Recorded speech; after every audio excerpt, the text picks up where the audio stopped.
ನಾವು ಹೇಳ್ದಂಗೆ ಹುಣಸೆ ನಮ್ಮದೇ, ನಮ್ಮ ದೇಶದ್ದೇ. ಸೌತ್ ಈಸ್ಟ್ ಏಷ್ಯಾದಲ್ಲಿ ಇದು ಉದ್ಭವ ಆಗಿರ್ತಕ್ಕಂಥದ್ದು. ಹಾಗೆ ತಾವು ಬೆಳಗ್ಗೆ ಕೇಳಿದ್ರಿ, ಅರಬ್ಬಲ್ಲಿ ಡೇಟ್ ಆಫ್ ಇಂಡಿಯಾ ಅಂತ, ಭಾರತದ ಖರ್ಜೂರ ಅಂತ ಕರೆದ್ರು. ಯಾವುದು? ಹುಣಸೆ. ನೋಡಿ ಆ ತಾಕತ್ತು ನೋಡಿ. ನಿಮ್ಮ ಖರ್ಜೂರ ಅಂದರೆ ಗೊತ್ತೆಲ್ಲ, ಖರ್ಜೂರ ಎಷ್ಟು ತಾಕತ್ತಿದೆ ಅಂತ. ಸೊ ಹಾಗಾಗಿ ಖರ್ಜೂರಕ್ಕೆ ಹೋಲಿಸಿರ್ತಕ್ಕಂಥದ್ದು ನಾವು ನೋಡಿದರೆ ಹುಣಸೆಯಲ್ಲಿ ಎಷ್ಟು ತಾಕತ್ತಿದೆ ಅಂತ. ನಮ್ಮ ಪೂರ್ವಜರಿಗೆಲ್ಲ ಗೊತ್ತಿತ್ತು, ಹುಣಸೆಯಲ್ಲಿ ಸಾಕಷ್ಟು ತಾಕತ್ತಿದೆ, ಆರೋಗ್ಯ ಕಾಪಾಡ್ತಕ್ಕಂಥ ವಿಶೇಷ ಗುಣಮಟ್ಟದ ಔಷಧಿ ಗುಣಗಳು ಅದರಲ್ಲಿ ಇದಾವೆ ಅಂತ ಗೊತ್ತಿತ್ತು. ಹಾಗಾಗಿ ಅವಾಗ ಅಲ್ಲೆಲ್ಲೆಲ್ಲೇ ತಮ್ಮ ಜಮೀನುಗಳಲ್ಲಿ, ಹೊಲಗಳಲ್ಲಿ, ಬದುಗಳಲ್ಲಿ 1-2 ಮರಗಳನ್ನು ನಾಟಿ ಮಾಡ್ತಾಯಿದ್ರು. ಬೇವು, ಹೊಂಗೆ, ಹುಣಸೆ ಇವೆಲ್ಲ ಇರಲೇಬೇಕಾಗಿತ್ತು. ಇವತ್ತಿನ ಒಂದು ಪರಿಸ್ಥಿತಿ, ಇರೋದನ್ನು ಕಡ್ದಾಕ್ತಾರೆ. ಇರೋ ಹುಣಸೆ ಅದನ್ನು ಸಾಕಷ್ಟು ಕಡ್ದಾಕ್ಬಿಟ್ಟಿವಿ. ಯಾವಾಗ? ಕೋವಿಡ್ ಟೈಮ್ ನಂತರ ಸಾಕಷ್ಟು. ಯಾಕಂದ್ರೆ ನಮ್ಮ ತುಮಕೂರು ಜಿಲ್ಲೆ, ಬೇರೆ ಬಿಡಿ ಕರ್ನಾಟಕ, ತುಮಕೂರು ಜಿಲ್ಲೆಯಲ್ಲಿ 8,000ಕ್ಕೂ ಹೆಚ್ಚು ಹೆಕ್ಟರ್ ಪ್ರದೇಶ ಹುಣಸೆ ಇತ್ತು. ನಮ್ಮ ಪಾವಗಡ, ಮಧುಗಿರಿ, ಸಿರಾ, ಕೊರಟಗೆರೆ, ಈ ಕಡೆ ನೀವು ಕುಣಿಗಲ್ಲು, ಚಿಕ್ಕನಾಯಕನಲ್ಲೆಲ್ಲ ಹೋದರೆ ಸಾಕಷ್ಟು ನಾವು ಕ್ಷೇತ್ರ ತೊಗೊಂಡ್ರೆ 8,500 ಮೇಲೆ ಹೆಚ್ಚು ಕ್ಷೇತ್ರ ಇತ್ತು. ಈಗ ನಾವು ಕ್ಷೇತ್ರ ತೊಗೊಂಡ್ರೆ ಅದು 6,800 ಹೆಕ್ಟರ್ ಬಂದಿದೆ. ಯಾವುದೇ ಒಂದು ಬೆಳೆ ಹೆಚ್ಚಾಗಬೇಕು ಹೊರತು ಅದು ಕಡಿಮೆ ಆಗ್ತಾ ಹೋಗ್ತಾ ಇದೆ. ಅದೇ ಪರಿಸ್ಥಿತಿ ಮಾವಿಗೂ ಬಂದ್ಬಿಟ್ಟಿದೆ ಇವಾಗ. ಸೊ ಇವೆಲ್ಲ ಯಾಕೆ ಹೇಳ್ತೀನಿ ಅಂತಂದರೆ, ಇದೆ ಬೆಲೆ ಇದೆ, ಕಂಡ್ಕೊಳ್ಳೋರು ಸಾಕಷ್ಟು ಬೆಲೆ ತಗೊಳ್ತಾ ಇದ್ದಾರೆ. ಆದರೆ ಅದನ್ನು ನಾವು ನೋಡ್ತಾ ಇಲ್ಲ ಅಷ್ಟೇ.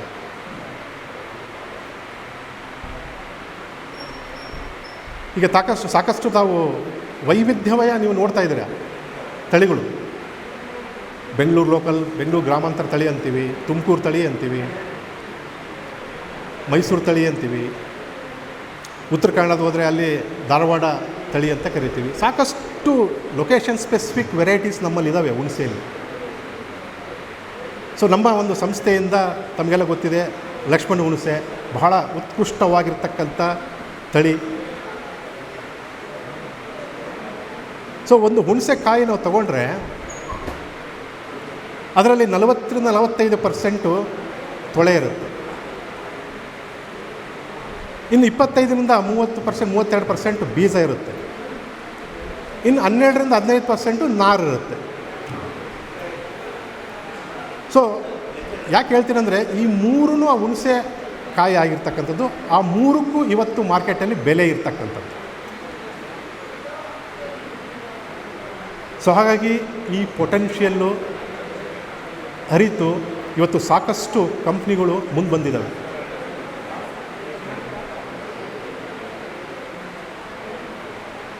ಇವತ್ತು ಮನುಷ್ಯನ ತೂಕ ಇಳಿಸ್ತಕ್ಕಂಥ ಏಕೈಕ ಅಸ್ತ್ರ ಅಂದರೆ ಹುಣಸೆ.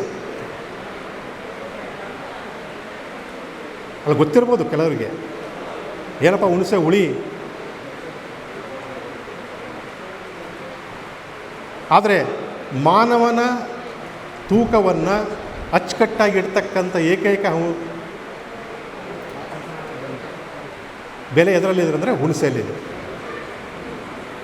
ಟೊಮೆಟೊ ಇತ್ತೀಚೆಗೆ ಬಂದಿದ್ದು. ಟೊಮೆಟೊ ನಮ್ಮ ಪೂರ್ವಜರೆಲ್ಲ ಹುಣಸೆನೇ ಯೂಸ್ ಮಾಡ್ತಾಯಿದ್ರು. ಇವತ್ತಿಗೂ ಕೆಲವೊಂದು ಹಳ್ಳಿಗಳಲ್ಲಿ, ಕೆಲವೊಂದು ಮನೆಗಳಲ್ಲಿ ಹುಣಸೆನೇ ಯೂಸ್ ಮಾಡ್ತಾರೆ ಸಾಂಬಾರಿಗೆ. ಹುಣಸೆ ಇಲ್ದಂಗೆ ಯಾವ ಅಡುಗೆ ಮನೆಯೂ ಇಲ್ಲ ಇವತ್ತು. ಅಡುಗೆ ಮನೆ ತಾಯಂದ್ರೆ ಬಂದಿದ್ದಾರೆ ಇಲ್ಲಿ, ಗೊತ್ತು. ಹುಣಸೆ ಇಲ್ದಂಗೆ ಅಡುಗೆ ಮನೆಗೆ ಏನೂ ಮಾಡೋಕ್ಕಾಗಲ್ಲ. ಅದು ಬಿಟ್ಟರೆ ನೆಕ್ಸ್ಟು ನಿಂಬೆ. ಸೊ ಇವೆರಡೂ ಹುಳಿ ಪದಾರ್ಥಗಳು ಮತ್ತು ಆರೋಗ್ಯವನ್ನು ಕಾಪಾಡ್ತಕ್ಕಂಥ ಹುಳಿ ಪದಾರ್ಥಗಳು. ಸೊ ಹಾಗಾಗಿ ಹುಣಸೆ ನಮಗೆ ಬೇಕು. ಇದು ನಮ್ಮ ಗಿಡ, ನಮ್ಮ ಭಾರತಕ್ಕೆ ಬೇಕಾಗಿರ್ತಕ್ಕಂಥ ನಮಗೆ ಬೇಕಾಗಿರ್ತಕ್ಕಂಥ ವಸ್ತು ಇದು. ನೀವು ಸಾಕಷ್ಟು ಬಂದಿದ್ದಾವೆ, ಎಕ್ಸಾಟಿಕ್ ಫ್ರೂಟ್ ಸಾಕಷ್ಟು ಬಂದಿದ್ದಾವೆ. ಡ್ರ್ಯಾಗನ್ ಫ್ರೂಟ್ ಬಂದಿದೆ, ಕಿವಿ ಫ್ರೂಟ್ ಬಂದಿದೆ. ಅವೆಲ್ಲ ನಮ್ಮ ದೇಶದ್ದಲ್ಲ. ಅದು ನಮ್ಮ ದೇಶಕ್ಕೆ ಬೇಕಾಗಿರ್ತಕ್ಕಂಥ, ನಮ್ಮ ವಾತಾವರಣಕ್ಕೆ ಬೇಕಾಗಿರ್ತಕ್ಕಂಥ ಆರೋಗ್ಯವನ್ನು ಕಾಪಾಡ್ತಕ್ಕಂಥ ಹಣ್ಣು ಯಾವುದಂದರೆ ಹುಣಸೆ ಹಣ್ಣು. ಅದನ್ನು ನಾವು ಅರಿಬೇಕು. ಅದು ಬಿಟ್ಬಿಟ್ಟು ನಾವೇನೋ ಬೇರೆ ಕಿವಿ ಫ್ರೂಟ್ ಅಂತೆ, ಪ್ಲಮ್ ಅಂತೆ, ಪಿಯರ್ ಅಂತೆ, ಇವೆಲ್ಲ ಅವೆಲ್ಲ ಬೇರೆ ಬೇರೆ ಕಂಡೀಷನ್ಸ್ಗಳಿಗೆ ಕೊಟ್ಟಿರ್ತಕ್ಕಂಥದ್ದು. ನಮ್ಮ ವಾತಾವರಣ ಮೈದಾನ ಪ್ರದೇಶ, ಹೆಚ್ಚು ಉಷ್ಣತೆ ಇರ್ತಕ್ಕಂಥ, ಕಮ್ಮಿ ಆರ್ದ್ರತೆ ಇರ್ತಕ್ಕಂಥ ವಾತಾವರಣ. ಈಗ ಮೇಡಮ್ ಅವರು ಹೇಳ್ತಾಯಿದ್ರು, ಸಾಕಷ್ಟು ನಾವು ಹುಣಸೆ ಯಾಕೆ ನಾವು ಹೆಚ್ಚು ಸಾಂದ್ರತೆಯಲ್ಲಿ ಬೆಳಿಬಾರ್ದು, ಯಾಕಂದರೆ ಲಾಭ ಇದೆ ಅಂತಂದರೆ ನಾವು 1 ಅಥವಾ 2 ಗಿಡ ಹಾಕ್ಲಿಕ್ಕೆ ಆಗಲ್ಲ. ಸೊ 1 ಎಕರೆಯಲ್ಲಿ ಕನಿಷ್ಠ ಒಂದು 70ರಿಂದ 80 ಸಸಿಗಳನ್ನು ಯಾಕೆ ಕೂಡಿಸ್ಬಾರ್ದು? ಯಾಕೆ ಇದು ಬೆಳೀಲಿಕ್ಕೆ ಬರಲ್ವಾ? ಹೆಚ್ಚು ಹಾರ್ಡ್ ಅಂತಂದರೆ ತುಂಬ ಗಡುಸಾಗಿರ್ತಕ್ಕಂಥ, ಎಂಥ ಹವಾಮಾನ ಬದಲಾವಣೆಗೂ ತಡೀತಕ್ಕಂಥ ಬೆಳೆ ಅಂದರೆ ಹುಣಸೆ. ನೀವು ಮಳೆ ಹೆಚ್ಚಾದರೂ ಬರುತ್ತೆ, ಮಳೆ ಕೊರತೆ ಆದರೂ ಬರುತ್ತೆ, ನೀರು ಕೊಡಲಿಲ್ಲ ಅಂದರೂ ಬರುತ್ತೆ, ನೀವು ಪೋಷಣೆ ಕೊಡಲಿಲ್ಲ ಅಂದರೂ ಬರುತ್ತೆ, ಕಾಯಿ ಕೊಡ್ತಾ ಇರುತ್ತದೆ. ಈಗ ಹುಣಸೆನ ಇಲ್ಲಿ ಬಂದಿದ್ದಾರೆ, ನಮ್ಮೆಲ್ಲ ಸ್ನೇಹಿತರೆಲ್ಲ ಪಾವಗಡದಿಂದ ಬಂದಿದ್ದಾರೆ. ಯಾರು ಗೊಬ್ಬರ ಹಾಕಿದ್ದಾರನಪ್ಪ ಅದಕ್ಕೆ? ದಿನ ಏನೋ ಮುಂಗಾರಿಗೆ ಸಗಣಿ ಗೊಬ್ಬರ ಹೋಗ್ತೀರಾ ಅಥವಾ ಕಾಂಪ್ಲೆಕ್ಸ್ ಹೋಗ್ತೀರಾ? ಮೇಲೆ ನೋಡಿದ್ರೆ ನಿಮಗೆ ಲಕ್ಷಗಟ್ಟಲೆ ನಿಮಗೆ ಆದಾಯ ಕೊಡುತ್ತೆ. ಯಾಕೆಂದರೆ ನಮಗೆ ಅರಿವು ಬರಲಿಲ್ವ ಇದು? ಅಲ್ಲ, ಎಕ್ಸಾಮ್ಸ್ ಇಲ್ಲಿ ಅಂದರೆ ನಾನು ಹೇಳ್ತಾ ಇಲ್ಲ, ಪ್ರಾಕ್ಟಿಕಲ್ಗೆ ಹೇಳ್ತಾ ಇದ್ದೀನಿ ನಾನು. ಸೊ ಹಾಗಾಗಿ ದಯವಿಟ್ಟು ಇದು ನಾವೆಲ್ಲ ವಿಚಾರ ಮಾಡ್ತಕ್ಕಂಥ ಸನ್ನಿವೇಶ. ಸೊ ನಾವು ಪದ್ಮರಾಜು ಸಾಕಷ್ಟು ಕಳೆದ ಒಂದು ಐ ಥಿಂಕ್ ಒಂದು 7 ವರ್ಷದಿಂದ 8 ವರ್ಷದಿಂದ ಇವೆಲ್ಲ ಚರ್ಚೆ ಮಾಡಿದ್ವಿ. ಈ ಥರ ವರ್ಕ್ಶಾಪ್ ಆಗಬೇಕು, ಉಳಿಸೋ ಬಗ್ಗೆ ಸಾಕಷ್ಟು ಚರ್ಚೆ ಆಗಬೇಕು, ಮನವರಿಕೆ ಆಗಬೇಕು ಅಂತ. ಸೊ ಅದು ಇವತ್ತು ಸುದೈವ ಕೂಡಿ ಬಂದಿದೆ. ಸೊ ಸಾಕಷ್ಟು ಇಲ್ಲಿ ತಜ್ಞರು ಬಂದಿದ್ದಾರೆ, ಉಪನ್ಯಾಸಕರು ಬಂದಿದ್ದಾರೆ. ಅವರ ಅಭಿಪ್ರಾಯ, ಅವರ ಅನುಭವ ದಯವಿಟ್ಟು ಹಂಚ್ಕೊಳ್ಳಿ. ಟೆಕ್ನಾಲಜಿ ಇರುತ್ತೆ, ಟೆಕ್ನಾಲಜಿ ನೀವು ಈಗ ಗೂಪರ್ ಯಾರು ಸ್ಮಾರ್ಟ್ಫೋನ್ ಇಲ್ಲ, ಎಲ್ಲರ ತೆಗೆದು ಸ್ಮಾರ್ಟ್ಫೋನ್ ಇದೆ. ಎಲ್ಲ ತೆಗೆದುಬಿಟ್ರೆ ಹುಣಸೆ ಅಂತ ಹೇಳಿದ್ರೆ ಎಲ್ಲ ಬಂದ್ಬಿಡುತ್ತೆ ನಿಮಗೆ, ಅದ್ರಿಗೆ ಏನೂ ಇಲ್ಲ, ಎಲ್ಲ ಬಂದ್ಬಿಡುತ್ತೆ. ಆದರೆ ಅನುಭವ ಸಿಗಲ್ಲ ನಿಮಗೆ. ಎಲ್ಲಿ ಮಾರಾಟ ಮಾಡಬೇಕು, ಯಾವ ರೀತಿ ಮೌಲ್ಯವರ್ಧನೆ ಮಾಡಬೇಕು, ಯಾವ ರೀತಿ ಅದನ್ನು ಒಣಗಿಸ್ಬೇಕು, ಯಾವ ರೀತಿ ಅದನ್ನು ಹೂ ಮಾಡಬೇಕು, ಎಲ್ಲಿ ಅದು ಯಾಂತ್ರೀಕರಣ ಸಿಗುತ್ತೆ, ಇವೆಲ್ಲ ಅನುಭವಸ್ಥರಲ್ಲಿದೆ. ಸೊ ಹಾಗಾಗಿ ದಯವಿಟ್ಟು ಇದನ್ನು ಇವತ್ತು ತಾವೆಲ್ಲ ಬಂದಿದ್ದೀರಿ, ಸುದೈವ. ಕೊಂಚ ಇದನ್ನು ಸ್ವಲ್ಪ ಮಟ್ಟಿಗೆ ಯೋಚನೆ ಮಾಡಿ. ಹುಣಸೆ ಇಡೋರು ದಯವಿಟ್ಟು ನಾನು ಕಳಕಳೆ ಕೇಳ್ತೀನಿ, ಕಡಿಬೇಡಿ, ಇನ್ನೂ ಬೆಳೆಸಿ. ಸಾಕಷ್ಟು ತಳಿಗಳು ಬಂದಿದೆ ಇವತ್ತು. ಕೇವಲ 2.5 ವರ್ಷಕ್ಕೆ ನೀವು ಹುಣಸೆ ಬರುತ್ತೆ. ನಿಮಗೆ ಈಗ 7-8 ವರ್ಷ ಅಂತ ಇದ್ವಿ ನಾವು. 2.5 ವರ್ಷಕ್ಕೆ ಹುಣಸೆ ಬರ್ತಕ್ಕಂಥ ತಳಿಗಳು ಇವತ್ತು ಇನ್ಸ್ಟಿಟ್ಯೂಟ್ಗಳು ಕೊಟ್ಟಿದ್ದಾವೆ. ಹುಳಿ ಬೇಕಾ ತಳಿ ಇದೆ, ಸಿಹಿ ಬೇಕಾ ತಳಿ ಇದೆ, ಕಲರ್ ಬೇಕಾ ತಳಿ ಇದೆ, ಚಾಕ್ಲೇಟ್ ಮಾಡಬೇಕಾ ತಳಿ ಇದೆ.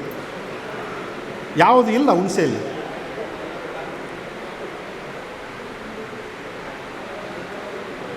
ಹಾಗಾಗಿ ಹುಣಸೆನ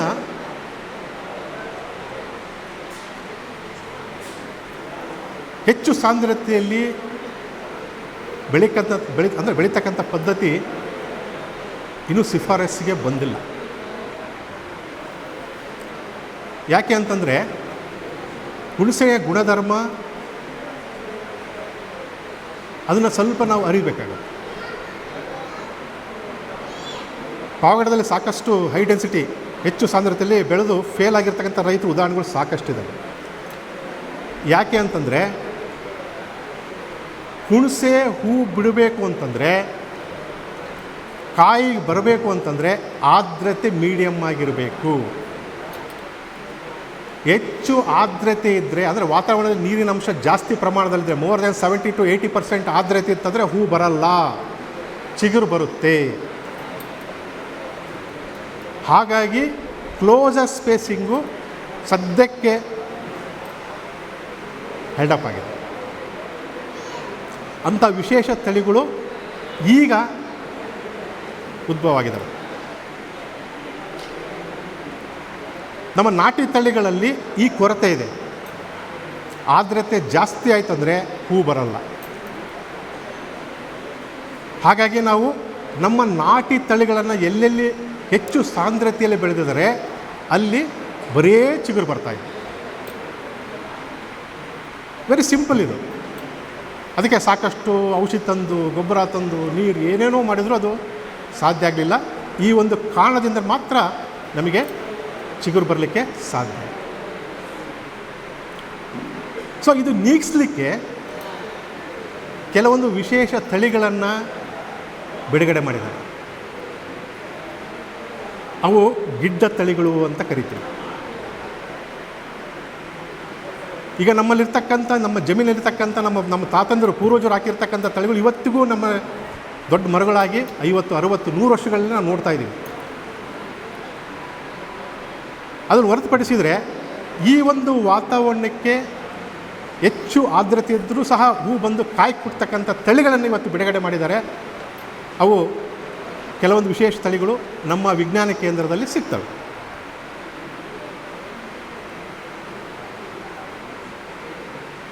ಒಂದು ಗಿಡಕ್ಕೆ 3 ವರ್ಷಕ್ಕೆ ಕನಿಷ್ಠ ಅಂದರೂ 20ರಿಂದ 25 kg ನಿಮಗೆ ಹುಣಸೆಕಾಯಿ ಬರುತ್ತೆ. ಈ ಕೆಲವೊಂದು ಹಣ್ಣಿನ ಬೆಳೆಗಳಲ್ಲಿ ಸಾಮಾನ್ಯವಾಗಿ ಹಣ್ಣಿನ ಬೆಳೆಗಳಲ್ಲಿ ಹೂ ಮತ್ತು ಕಾಯಿ ಬರಬೇಕಂದ್ರೆ ಅದಕ್ಕೆ ನಾವು ಕಟ್ಟಿಂಗ್ ಮಾಡಿಸ್ಬೇಕು. ನಾವು ಯಾವ ರೀತಿ ಕಟ್ಟಿಂಗ್ ಮಾಡ್ತೀವಿ, ಹೆಂಗೆ ಕೂದಲು ಎಷ್ಟು ಜಾಸ್ತಿ ಬರ್ತವೆ ಹಂಗೆ ಗಿಡಗಳಲ್ಲೂ ಸಹ ಕಟ್ಟಿಂಗ್ ಮಾಡಿಸ್ಬೇಕು. ಅದಕ್ಕೆ ಚಾಟ್ನಿ ಅಂತ ಕರಿತೀವಿ, ಕನ್ನಡದಲ್ಲಿ ಪ್ರೂನಿಂಗ್ ಅಂತ ಕರಿತೀವಿ. ಸೊ ಈ ಒಂದು ಕಟ್ಟಿಂಗನ್ನು ನಾವು ಪ್ರತಿ ವರ್ಷ ನಾವು ಮಾಡ್ತಾ ಬಂದರೆ ಹೂವಿನ ಗಾತ್ರ, ಅದು ಹೂವಿನ ಸಂಖ್ಯೆ ಮತ್ತು ಕಾಯಿಗಳ ಸಂಖ್ಯೆ ಹೆಚ್ಚು ಉಂಟು. ಇದೊಂದು ಪದ್ಧತಿ ಇದೆ, ಇಟ್ಸ್ ಅ ಟೆಕ್ನಾಲಜಿ. ಬಟ್ ಆದರೆ ಹುಣಸೆಯಲ್ಲಿ ಇದಕ್ಕೆ ರೆಸ್ಪಾನ್ಸ್ ಇಲ್ಲ. ಅಂದರೆ ನಾನು ಕಟ್ ಮಾಡಿಬಿಟ್ರೆ ನನಗೆ ಚೆನ್ನಾಗಿ ಹೂ ಬರುತ್ತೆ, ಕಾಯಿ ಬರುತ್ತೆ ಅನ್ನೋದು ರೆಸ್ಪಾನ್ಸ್ ತೊಗೊಳಲ್ಲ ಅದು. ಬಟ್ ಆದರೆ ಗಿಡದ ಒಂದು ಆರೈಕೆ ಚೆನ್ನಾಗಿರುತ್ತೆ. ಒಂದು ಕಾನ್ಸೆಪ್ಟ್, ವೆರಿ ಸಿಂಪಲ್ ಕಾನ್ಸೆಪ್ಟ್. ಯಾವ ಗಿಡದಲ್ಲಿ ಚೆನ್ನಾಗಿ ನೆತ್ತಿ ಮೇಲೆ ಬಿಸಿಲು ಬೀಳುತ್ತೆ, ಗಾಳಿ ಆಡುತ್ತೆ, ಅದರಲ್ಲಿ ಖಂಡಿತ ಹೂ ಬರುತ್ತೆ. ಸೊ ಈ ರೀತಿ ನೀವು ಒಂದು ಗಿಡವನ್ನು ಆಕಾರ ಮತ್ತು ಸವರಿಕೆ ಅಂತ ಕರಿತೀವಿ. ಸೊ ಈ ಆಕಾರ ಮತ್ತು ಸವರಿಕೆ ನೀವು ಕೊಡ್ತಾ ಬಂದರೆ ಹೂ ಖಂಡಿತವಾಗಿ ನಿಮಗೆ ಬರ್ತಾ ಬರುತ್ತೆ. ಈಗ ಅವಾಗಲೇ ಮೇಡಮ್ ಅವರು ಎಕ್ಸ್ಪ್ರೆಸ್ ಮಾಡಿದರು, ಏನಂದರೆ ಕಜ್ಜಿ. ಇವತ್ತು ನಮ್ಮ ತುಮಕೂರು ಜಿಲ್ಲೆಯಲ್ಲಿ ಸಾಕಷ್ಟು ಕಜ್ಜಿ ಬರ್ತಾಯಿದೆ. ನಮ್ಮ ರೈತರಿಗೆ ಅರಿವಿಲ್ಲ. ಕಾಯಿ ಮೇಲೆ ಕಜ್ಜಿ ಬಂದಾಗ ಸಿಂಪಡಣೆ ಮಾಡಿದ್ರೆ ಹೋಗಲ್ಲ, ನೀವೇನು ಮಾಡಿದರೂ ಹೋಗಲ್ಲ. ಈ ಕ್ರಮವನ್ನು ಕಜ್ಜಿ ಅಂದರೆ ಏನು ಗೊತ್ತಾ? ಸೊಳ್ಳೆ, ಟೀ ಮಾಸ್ಕಿಟೋ ಬಗ್ ಅಂತ ಕರಿತೀವಿ. ಈ ನಮ್ಮ ಸೀಬೆಗೆ ಬರುತ್ತೆ, ಆಮೇಲೆ ಈ ಗೋಡಂಬಿಗೆ ಬರುತ್ತಲ್ಲ, ಆ ಒಂದು ಟೈಪ್ ಹುಳ ನಿಮಗೆ ಬಂದು ರಸ ಇರತಕ್ಕಂಥ ಕೆಲಸ ಹುಣಸೆಯಲ್ಲಿ ಮಾಡುತ್ತೆ ಹೂ ಟೈಮಲ್ಲಿ. ಸೊ ಇದನ್ನು ಯಾವ ರೀತಿ ನಿಯಂತ್ರಣ ಮಾಡಬೇಕು, ನಮಗೆ ಅಟ್ಲೀಸ್ಟ್ ಒಂದು 80%. ಸೊ ಇವಾಗ ನಮಗೆ ಸಿಗ್ತಕ್ಕಂಥ ಕಾಯಿಗಳು 40% ನಮಗೆ ಕ್ವಾಲಿಟಿ ಕಾಯಿ ಸಿಗ್ತಾ ಇಲ್ಲ, ಯಾಕಂದರೆ ಡ್ಯೂ ಟು ಕಜ್ಜಿ. ಸೊ ಇದನ್ನು ನಿಯಂತ್ರಣ, ಯಾಕಂದರೆ ಯಾವುದು 100% ಕಂಟ್ರೋಲ್ ಮಾಡೋಕ್ಕೆ ಅಸಾಧ್ಯ, ಕಂಟ್ರೋಲ್ ಮಾಡೋಕ್ಕೂ ಆಗಲ್ಲ, ಮಾಡಬಾರ್ದು. ಆದರೆ ಅಟ್ಲೀಸ್ಟ್ 80% ಗುಣಮಟ್ಟದ ಕಾಯಿಗಳನ್ನು ನಮಗೆ ಬೇಕು ಅಂತಂದರೆ ಅದನ್ನು ಹೂ ಟೈಮಲ್ಲಿ ಮತ್ತು ಸಣ್ಣ ಪೀಚ್ ಆಗಿರ್ತವೆ, ಸಣ್ಣ ಪೀಚ್, ಆ ಗಾತ್ರದಲ್ಲಿ ನೀವು ನಮ್ಮ ಸ್ನೇಹಜೀವಿಯಾಗಿರ್ತಕ್ಕಂಥ ಬೇವಿನ ಎಣ್ಣೆ ಅಥವಾ ಬೇವಿನ ಸೋಪ್, ನಮ್ಮಲ್ಲಿ KVKಯಲ್ಲಿ ಕೃಷಿ ವಿಜ್ಞಾನ ಕೇಂದ್ರದಲ್ಲಿ ಬೇವಿನ ಸೋಪು ರೆಡಿಮೇಡ್ ಇದೆ. ಈ ಸೋಪನ್ನು ಯಾಕೆ ತಯಾರು ಮಾಡಿದ್ದೀವಿ ಅಂತಂದರೆ ಇದು 99% ನೀರಲ್ಲಿ ಕರಗುತ್ತೆ. ಈ ಮಾರ್ಕೆಟಲ್ಲಿ ಸಿಗೋ ಎಣ್ಣೆ ನಿಮಗೆ ಕರಗಲ್ಲ. ಬೇವಿನ ಎಣ್ಣೆ ಮಾರ್ಕೆಟಲ್ಲಿ ಸಿಗುತ್ತಲ್ಲ, ಕರಗಲ್ಲ, ಅದು ಒಂದು ಕಡೆ ಕುಂತುಬಿಡುತ್ತೆ. ಅದಕ್ಕೋಸ್ಕರ ಈ ಒಂದು ಸೋಪನ್ನು ತಯಾರು ಮಾಡಿರ್ತಕ್ಕಂಥದ್ದು. ಇದು ಭಾಳ ಎಫೆಕ್ಟಿವ್ ಆಗಿ ನಿಮಗೆ ಕೀಡೆಯನ್ನು ದೂರ ಇಡುತ್ತೆ. ಬೇರೆ ಕೀಡುಗಳೆಲ್ಲ ಬರ್ತವೆ, ಪರಾಗಸ್ಪರ್ಶ, ಯಾಕಂದರೆ ಪರಾಗಸ್ಪರ್ಶ ಆಗಲಿಕ್ಕೆ ಭಾಳ ಮುಖ್ಯವಾದಂಥ ಅಂಶ ಇದೆ. ನಾವು ಹೆವಿ ಕೆಮಿಕಲ್ಸು, ಇನ್ಸೆಕ್ಟಿಸೈಡ್ಸು ಹುಣಸೆ ಬೇಕಾಗಿಲ್ಲ. ಈ ರಾಗಿಯಲ್ಲಿ ನಾವು ಸಿಂಪಡಣೆ ಮಾಡ್ತೀವಪ್ಪ, ಸಿಂಪಡಣೆ ಮಾಡ್ತೇವೆ, ಯಾರೂ ಮಾಡಲ್ಲ. ಹಾಗೆ ಹುಣಸೆಲ್ಲೂ ಸಹ ಸಿಂಪಡಣೆ ಯಾರೂ ಕೈಗೊಂಡಿಲ್ಲ. ಯಾರ ಕೈಗೊಂಡಿದ್ದರೆ ಹೇಳಿ. ಸೊ ಹಾಗಾಗಿ ಈ ಒಂದು ಕಜ್ಜಿ ಬಗ್ಗನ್ನು ನಿಯಂತ್ರಣ ಮಾಡಲಿಕ್ಕೆ ಹೂ ಟೈಮಲ್ಲಿ ಮತ್ತು ಪೀಚ್ ಟೈಮಲ್ಲಿ 2 ಹಂತದಲ್ಲಿ ನೀವು ಬೇವಿನ ಸೋಪನ್ನು ಸಿಂಪಡಣೆ ಅಥವಾ ಬೇವಿನ ಎಣ್ಣೆಯನ್ನು ಸಿಂಪಡಣೆ ಮಾಡಿದರೆ ಇದರ ಹಾವಳಿಯನ್ನು ತಗ್ಗಿಸ್ಬೋದು. ಸೊ ಹಾಗಾಗಿ ಆಮೇಲೆ ಇಲ್ಲಿ ಇನ್ನೊಂದು ಹೂ ಉದುರೋದು ಜಾಸ್ತಿ, ಹೂ ಉದುರ ಪ್ರಮಾಣವನ್ನು ನಿಯಂತ್ರಣ ಸಹ ಮಾಡ್ತಕ್ಕಂಥದ್ದು. ಸೊ ಹಾಗಾಗಿ ನಾನು ಹೇಳೋದೇನಪ್ಪ ಅಂತಂದರೆ, ಯಾಕಂದರೆ ಹೆಚ್ಚು ನಾನು ವೇಳೆ ತೊಗೊಳ್ಳಲ್ಲ, ಕೆಲವೊಂದು ಇಂಪಾರ್ಟೆಂಟ್ ವಿಷಯಗಳನ್ನು ತಮಗೆ ಮುಂದೆ ಇಡಲಿಕ್ಕೆ ಇಷ್ಟಪಟ್ಟೆ, ಯಾಕಂದರೆ ಇನ್ನೂ ಸಾಕಷ್ಟು ಉಪನ್ಯಾಸಕರಿದ್ದಾರೆ. ಸೊ ಈ ತಳಿಗಳು, ಗಿಡ್ಡ ತಳಿಗಳು ಯಾರಾದರೂ ನಿಮಗೆ ಬೇಕು ಅಂತಂದರೆ ನಮ್ಮ ವಿಜ್ಞಾನ ಕೇಂದ್ರದಲ್ಲಿ ಸಿಗ್ತವೆ. ಅದರಲ್ಲಿ ನಾವು ಒಂದು 5-6 ತಳಿಗಳನ್ನು ಹಾಕಿದ್ದೀವಿ. ಅದರಲ್ಲಿ ನಮ್ಮ ತುಮಕೂರು ಜಿಲ್ಲೆಗೆ ಯಾವ ತಳಿ ಬರುತ್ತೆ ಅನ್ನೋದು ನೋಡಿ ನಾವು ನಿಮಗೆ ತಯಾರು ಮಾಡಿ ಕೊಡ್ತಕ್ಕಂಥದ್ದು. ಸೊ ಹಾಗಾಗಿ ಮುಂಗಾರಿಗೆ ದಯವಿಟ್ಟು ಭೇಟಿ ಕೊಡಿ, ಅಂಥ ವಿಶೇಷ ತಳಿಗಳು ನಮ್ಮಲ್ಲಿ ಸಿಗ್ತವೆ. ಸೊ ಹಾಗಾಗಿ ಇನ್ನೊಂದು ವಿಶೇಷ ಅಂತಂದರೆ, ಸ್ವಲ್ಪ ಅಟ್ಲೀಸ್ಟು ನಿಮಗೆ ದೊಡ್ಡ ಮರಗಳು ಆಗಲ್ಲ, ಸಣ್ಣ ಮರಗಳು ನಿಮಗೆ ಕೈ ಇಟ್ಕೊಂಡು ಒಂದು 10-15 ಮಡಿಗಳಿಗೆ ಇತ್ತು, ಆ ಥರ ಒಂದು 15 ಅಡಿ ಇತ್ತು ಅಂತಂದರೆ ದಯವಿಟ್ಟು ಗಿಡಗಳನ್ನು ಕಟ್ ಮಾಡಿ, ವಿರಳಗೊಳಿಸಿ, ಗಾಳಿ ಆಡ್ದಂಗೆ ಮಾಡಿ ನೋಡಿ. ಆ ಮ್ಯಾಜಿಕ್ಕೇ ಬೇರೆ. ಅದು ನೀವೆಲ್ಲಿ ಬಿಸಿಲು ಬೀಳಂಗೆ ಗಾಳಿ ಆಡಂಗೆ ಮಾಡಿ ಸಾಕು, ನೀವು ಹೇಳ್ದಂಗೆ ಕೇಳುತ್ತೆ. ಈ ಗಿಡಗಳ ಒಂದು ಗುಣಧರ್ಮ. ಆಮೇಲೆ ಇದು ತುಂಬ ಆಳವಾಗಿ ಹೋಗಿರ್ತಕ್ಕಂಥ ಬೇರಿದು, ಮೇಲಿರಲ್ಲ ಬೇರು, ಮಿನಿಮಮ್ 5 ಮೀಟ್ರ್ ಕೆಳಗೆ ಹೋಗಿರುತ್ತೆ ಬೇರು, ಅಷ್ಟೇ ಅಗಲ ದಾಟಿರುತ್ತೆ. ಅಂದರೆ ನೀವು ಎಷ್ಟು ಕೆನೋಪಿ ಅಂದರೆ ಅದು ಮೇಲಿನ ಚೇರೆ ಎಷ್ಟಿರುತ್ತೆ ಅದಕ್ಕಿಂತ ಡಬಲ್ ಇರುತ್ತೆ ಕೆಳಗಡೆ. ವಿಶೇಷ ಹುಣಸೆದು. ಹಾಗಾಗಿ ಹುಣಸೆ ಮುಪ್ಪಾಗಲ್ಲ ಅಂತ ಕರಿತೀವಿ. ಅದೇನೋ ಒಂದು ಗಾದೆ ಇದೆ ಕನ್ನಡದಲ್ಲಿ, ನಿಮಗೆಲ್ಲ ಗೊತ್ತಿದೆ. ಹಾಗಾಗಿ ಅದು ದಯವಿಟ್ಟು ಉಳಿಸಿ, ಬೆಳೆಸಿ. ಇಂಥ ಕಾರ್ಯಕ್ರಮಗಳು ಹೆಚ್ಚಾಗಲಿ. ಏನಾದರೂ ಇದಕ್ಕೆ ನಿಮ್ಮ ಬಗ್ಗೆ ಮಾಹಿತಿ ಸಿಕ್ಕರೆ ನನ್ನ ನಂಬರ್ ತಗೊಳ್ಳಿ, ವಿಜ್ಞಾನ ಕೇಂದ್ರಕ್ಕೆ ಬಂದಿರಿ. ಇದಕ್ಕೆ ಸಾಕಷ್ಟು ಸೌಲಭ್ಯ ನಿಮಗೆ ಸಿಗುತ್ತಂತ ಹೇಳ್ತಾ ನನಗೆ ಇಲ್ಲಿ ಅವಕಾಶ ಮಾಡಿಕೊಂಡು ತಮ್ಮೆಲ್ಲರಿಗೂ ವಂದಿಸಿ ನನ್ನ ಮಾತುಗಳನ್ನು ಮುಗಿಸ್ತೀನಿ. ಬೇವಿನ ಸೊಪ್ಪು ನಮ್ಮ ಕೃಷಿ ವಿಜ್ಞಾನ ಕೇಂದ್ರ ಸಿಗುತ್ತೆ, ಹಿರೇಹಳ್ಳಿಯಲ್ಲಿ ಸಿಗುತ್ತೆ. ಹಿರೇಹಳ್ಳಿ ಕೃಷಿ ವಿಜ್ಞಾನ ಕೇಂದ್ರದಲ್ಲಿ ಸಿಗುತ್ತೆ. ಹೌದು, ಬೇರೆ ಕಡೆಯಲ್ಲಿ ಸಿಗಲ್ಲ.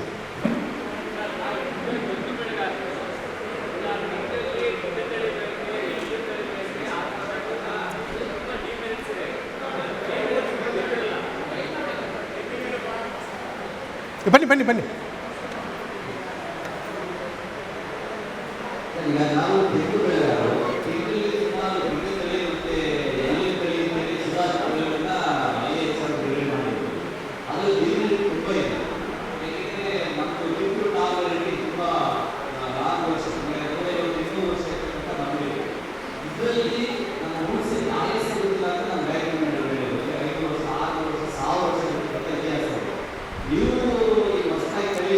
ಹಾಂ, ಇಲ್ಲ ಇಲ್ಲ ಹೇಳ್ತೀನಿ.